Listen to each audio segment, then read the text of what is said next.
welcome to Set the Trend, Jon B. What's going on, my How friends? you doing, sir? Oh man, I'm well, man. I'm happy to be saying that I'm coming to you guys very soon, man. I'm gonna be, MetroFest is going down. Honored to be a part of the lineup, man. It's heavy. Wow. How are you looking forward to performing to a London audience? Man, I miss you guys, man. I do. This is long overdue, to say the least. More And, than and, long overdue. and what is your memories of performing on a London stage? What is your memories? Man, every time I get on a jazz cafe stage or O2, all the venues I've been blessed to play in, in London and all over England, not just London, but Birmingham and other places, other parts of England. But I will say that my favorite of all though is just to feel you guys' energy, man. It's just so the love is there, and it just feels like the history is there too for the love. It's not just a new love. This is soul music has been appreciated in England for years, and I feel like y'all also appreciate some of the things that don't get the same kind of love in America, which is really Mm. exciting for me. And It's like and and, spe- and especially with your music, like the album cuts that you don't normally hear on, like what ain't lead singles, are the ones that we love and adore over here, and the fans. It's like, are you surprised when you sing those songs and the reaction that the fans yeah, give back to you? yeah, because I'm a fan, and that's why I would want to work with a Nas, because I'm a huge fan of hip hop, and I would.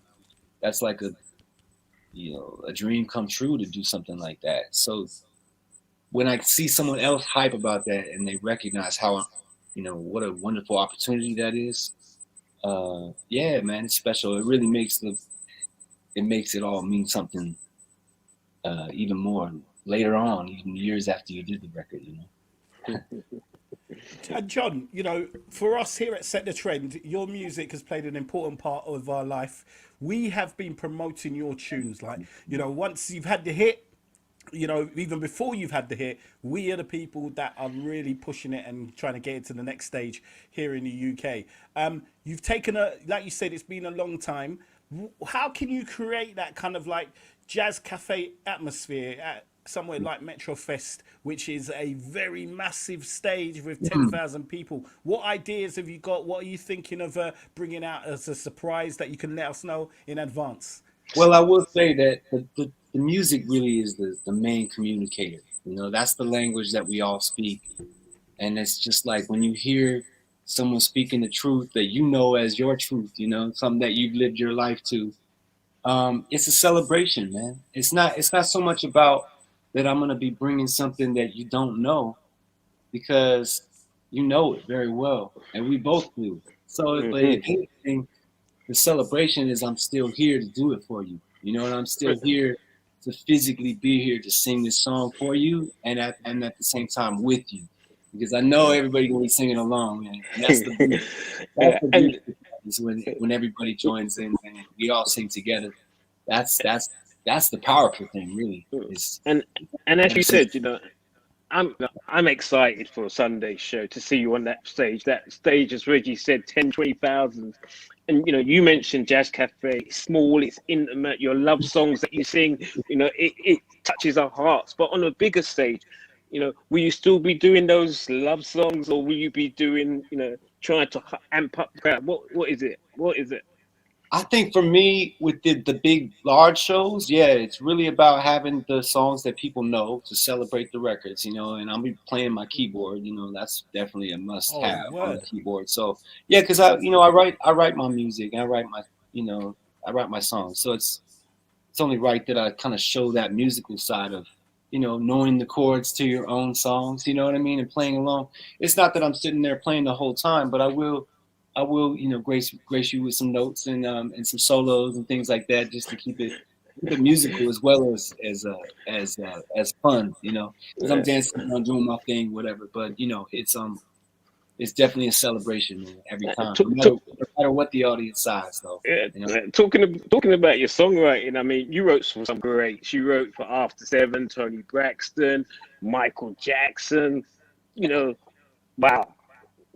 You know. Well, I can't take the Michael Jackson credit. I will say that that Michael Jackson was a remix by a song, yeah, that R. Kelly wrote. Mhm. Yeah, but it was still nevertheless what an opportunity to work with his voice and all that. It was really And incredible. are you still writing for other artists, or is it just Jon B you're writing for now?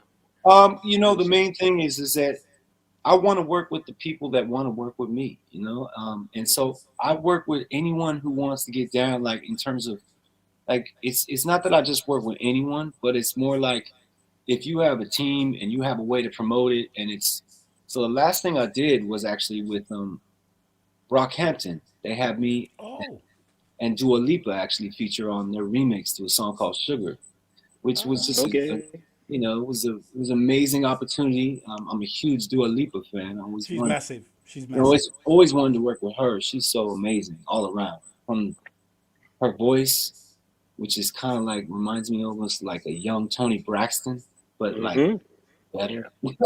I hate to say it. You said better. I mean, it's kind of crazy. She's really like so good, and it's just like, and then her look and everything is.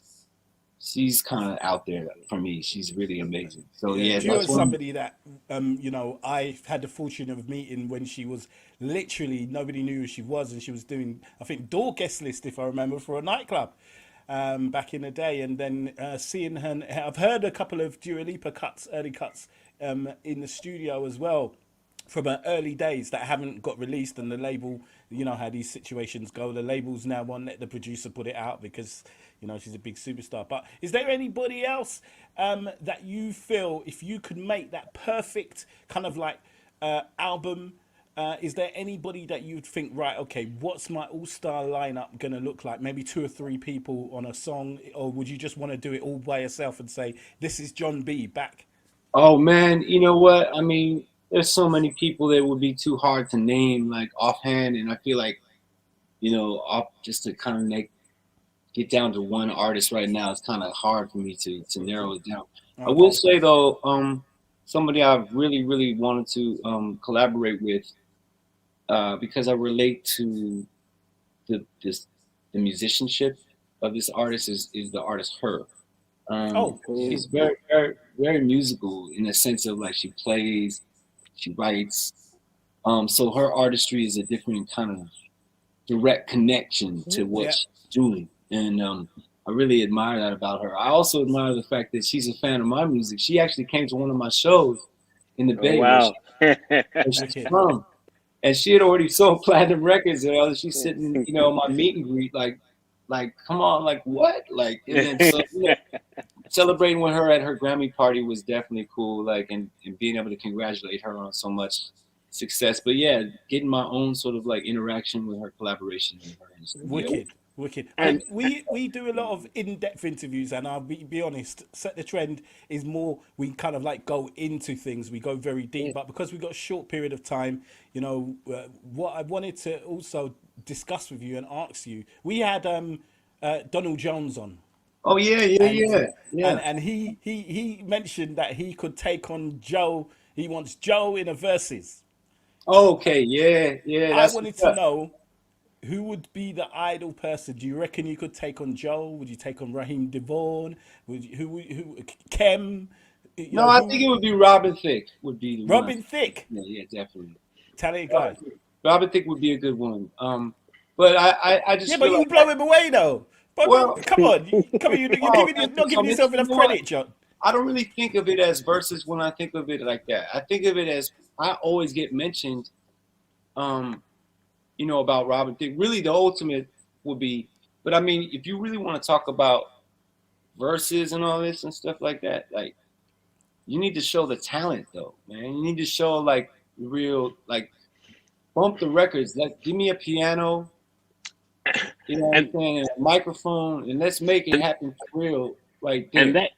that is something that Jon B is absolutely fantastic at. 'Cause one But thing I noticed about your shows, on that level, I'd like to go versus with Justin Timberlake. It's got to happen. Yeah, but you yeah, smash him. You'll smash him. yeah. I'll be straight. One But thing I know, that would definitely be something that I would personally love to see. You know what I mean? Like it's not that it's like who's better or whatever. It's more like just that interaction is like seeing like, you know, I don't know. For me, it would be like a really interesting thing to see because we've always had such parallel lines for so many years Yeah. in so many different ways. That's just by the laws Yeah. of nature, I guess, and the way that God meant it to go down. Because He don't make no mistakes. But I mean, I think that would be a good one, and it will be fantastic celebration of, the catalog of Robin celebration. and yours. Yeah, brilliant. It Hey would be man, you know, amazing. whether it be Robin Thicke or Justin Timberlake, I mean, I go in, I do it just about anybody because I don't look at it as a versus type of No, situation, like a competition. Because music it can't be compared in that sense. You can love something a little bit more than you love something else, but that doesn't mean that it's better, right? You know, you. So yeah, I think that it's just a matter of celebrating, like you said, man. so No, I can we like that. when can we expect some more new music from Jon B? Very soon. You know, speaking of Donnell Jones, we actually right before COVID hit, man, I released the single and the video for the single. Understand is what the Yeah, name of the yeah, song is called, yeah, featuring my man Donnell Jones, and yeah. Okay. it was a blessing to have him come feature for me, man, and come out to LA, you know, from the A, and you know, and do the video with me and all that, and you know, it was real official, man. You know, I mean, I feel like at this stage in the game, I want to make moves that are classic moves that people So, will remember, even if they don't get it right away. Right now, it may take a year. yeah.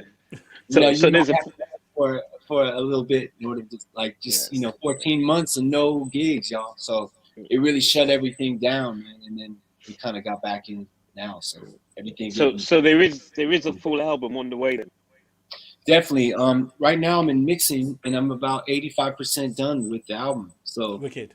yeah, I'm almost there, man. Wicked. You Do you know, know what? It's really that's interesting my because there favorite part. so much new talent that comes through, especially here in the UK. Because I'm involved in the music industry, we're all involved in some way, and it's great to hear artists taking their time to produce their music. Because I don't know about you, but for me, a lot of music seems to kind of like go straight from recording in the studio and then straight out onto the streams or the socials or YouTube or wherever it is without taking the time to actually digest the music and listen out for those little subtleties in the production that you missed, that to make it perfect. What's your view on that Yeah, your I think style of it's. production? I come from the era of real tangible albums where you had, you know, 10 to 12, 13 songs and you had, you know, the lyrics and you kind of like meditated on it. You know, it was like it was an experience Yeah, to look at these illustrations or these photos, you know, photography that people do, you know, the artists and different, or whatever the art may be, and all the whole process of taking that in and reading the lyrics, and you know, so I come from that school, and I feel like less is more sometimes, man. I yeah, feel like you gotta kind of just give people what you want to give them, yeah, in the way that you want to give them it, because really it is a gift. It's especially at this point where I'm doing it all independently myself with really I am the rocket booster behind my ship. It's not a label or any producer or any particular person who is behind me telling me what I need to do or how I need to do it. It's really coming from my soul, from me to you. So that's why I do it in sparing yeah, doses, you know, little bits at a time for people to digest, because I don't feel like I write songs to just be just fast food material, you yeah, know? exactly.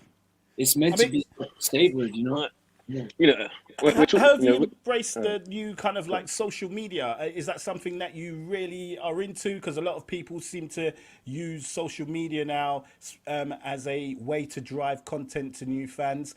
How would you feel if, say, for instance, I did a TikTok video using "Are You Still Down" and it turned into a dance? Are you happy about something Oh like that? yeah, man. What Okay. you mean? Like, I mean, that's the culture that we got to move the way it moves, you know, and go the way it goes, because it's gonna, you know, change and evolve and become more, you know, and that's what the internet allowed us to do. And computers, you know, same with music. It's allowed us to have more tools, to do what I love, which is just make music. So yeah, more tools, the better. And the closer I can get to my fans, the better. I feel like the window is open now just for us to be able to have like conversations like we're doing right now. And like, as opposed to being online, like I'm used to being on the phone. Just back in the 90s, it was like conference calls and you could feel everybody's spirit through the thing, but it's nice to see a smiling face and, you know, and be able to say peace to everybody, you know, in that way, and like virtually. So yeah, it's, I think it's breaking down some barriers too, you know, with people being able to express their opinions, you know, because what we're seeing is direct connect to the culture, you know, as far as like what people are liking, what they're disliking, real quick too. They'll let you know, because all they got to do is not talk about something, and then it doesn't matter.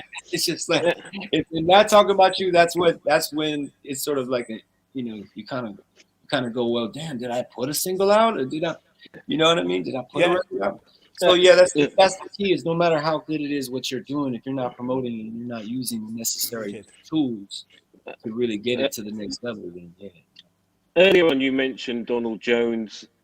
You've worked with Paul Wall.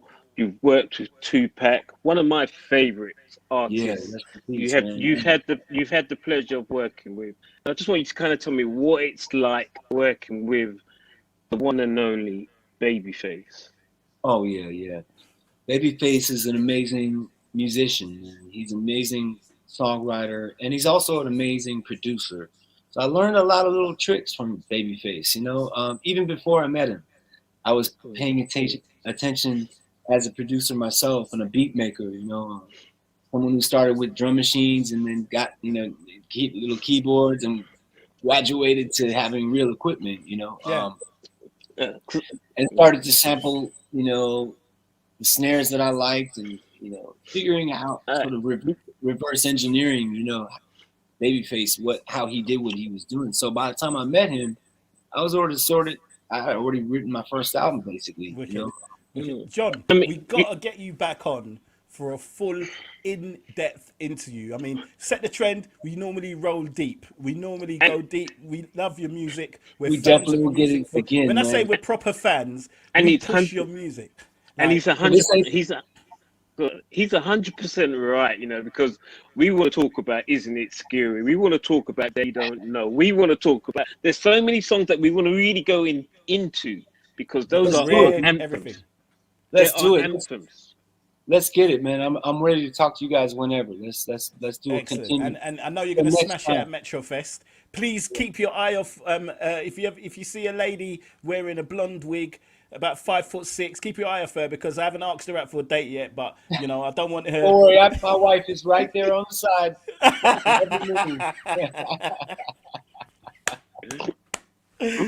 Listen, thank you so much, and have a great one at MetroFest. Excellent. Man, absolutely. Looking forward to speaking with you guys again, y'all. Thanks so much. Will do. Respect. No problem. Take care, John. See you later. I'll see you Sunday. Bye. Well done, Thanks, Reg. Tasha. Cheers, John. Sesh.